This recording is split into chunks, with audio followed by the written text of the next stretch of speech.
Débora, a guerra também já traz impactos justamente na produção de alimentos. O aumento de preço do barril de petróleo tem influenciado no custo final mais elevado de alguns produtos.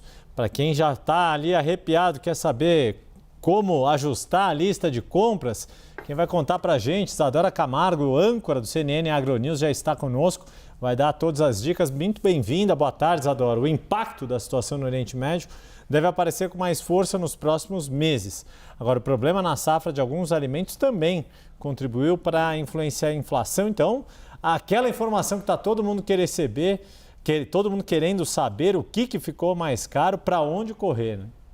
Boa tarde, gente. É isso mesmo, Yuri. Prepara a caneta, o celular para anotar a lista do que está mais caro, do que está mais barato, porque isso vai influenciar na feira, no mercado do fim de semana.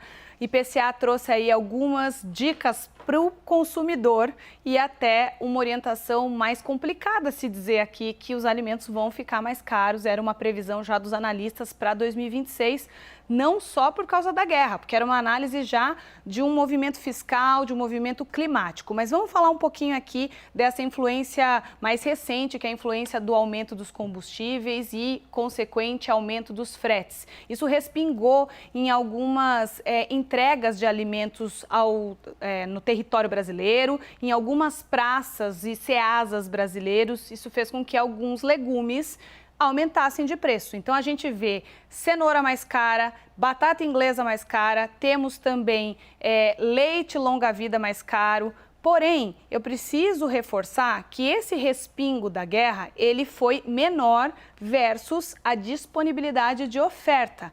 Nesse IPCA de março, comparado com fevereiro, tem um impulso muito grande do tomate, que aumentou 28%.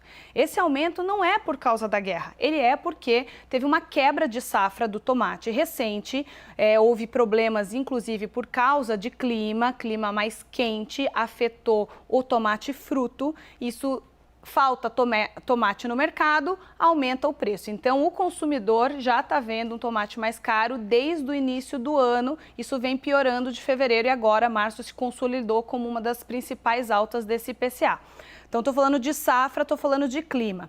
Por outro lado, a gente teve alguns alimentos que melhoraram de preço. Mas antes de eu chegar lá na notícia positiva, quero também mencionar aqui o caso da batata inglesa, que aumentou junto com a cenoura. A cenoura é um produto também influenciado pelo clima e pela safra. O maior produtor de cenoura do Brasil é Minas Gerais, onde tivemos secas e períodos desregulados de chuvas. Isso fez com que um menor número de produtores escolhessem plantar cenoura, porque já estavam vendo um problema ali com a leguminosa, as raízes da cenoura, e isso menor oferta decorre, então, de aumento de preço. Vamos falar das carnes. As carnes esse ano elas estão mais caras. E por quê? Outro fator que vai além da pecuária e do ciclo de abate, que a gente repete bastante no agro, né? Tem menos boi para abater esse ano, menos bezerro, porque é um ciclo menor no ano de 2026. A gente tem a China importando mais carne brasileira. Isso fez com que o preço do boi aumentasse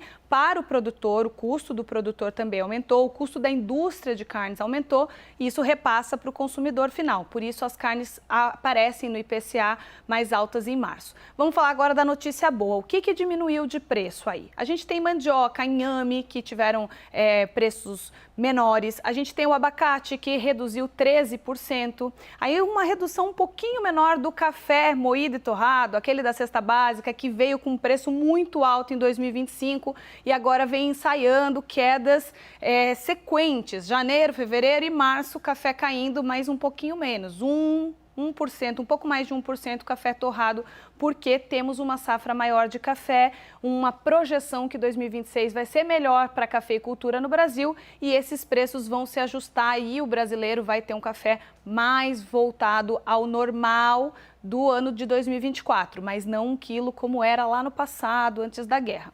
Então, a gente tem alguns produtos também, legumes mais baratos do que ano passado e do que fevereiro, porém, a lista, o top 10 de alimentos que teve uma inflação piorada agora em março, ela é mais um alerta para a gente, porque a tendência é piorar sim porque esses custos de frete de combustíveis, para a inflação de abril, no próximo IPCA, quando o IBGE soltar esses dados, ela vai aparecer muito mais presente. E a gente tem aí um alerta de El Niño também para as novas safras. E as hortaliças, que elas são colhidas e colocadas direto no mercado, elas vão somar essas duas condições negativas: safra, clima e a terceira, que é o frete, guerra, e a gente vai ter provavelmente alimentos mais caros em abril. Ou seja, Débora Bergamasco, melhor já pensar em outro prato que não aquela bela macarronada bolonhesa no domingo, porque ó, tomate tá caro, a carne bovina tá cara. E eu, pelo menos, também, eu gosto... Tá inviabilizando o churrasco, viu? Também, Isadora? Não, eu tava falando macarrão bolonhesa porque eu gosto. Na receita de bolonhesa eu boto também cenoura cortadinha, picadinha, faz um mirepoix ali que fica bom para dar gosto. Tem gente que põe leite também. Vai ter que colocar uma beterraba, que a beterraba diminuiu de preço, aí compõe o molho napolitano com beterraba para diminuir um pouco o tomate, Yuri. Boa dica, tá vendo? 360 também é culinária e alta gastronomia, e gostei dessa da beterraba, porque a beterraba é bom para recuperar o músculo depois da corrida. Então, ó, gostei dessa dica, tá anotada. Isadora Camargo, sempre muito bem-vinda aqui, com mais dicas, mais brincadeira, mais informações, mais notícias do agro, e claro que a gente coloca, já faz o direcionamento para o dia a dia de cada um de nós. Um bom fim de semana para vocês, Isadora. Obrigada, gente. É como eu digo, é agro, é economia, mas o agro também é no prato. Até lá, bom fim de semana para vocês.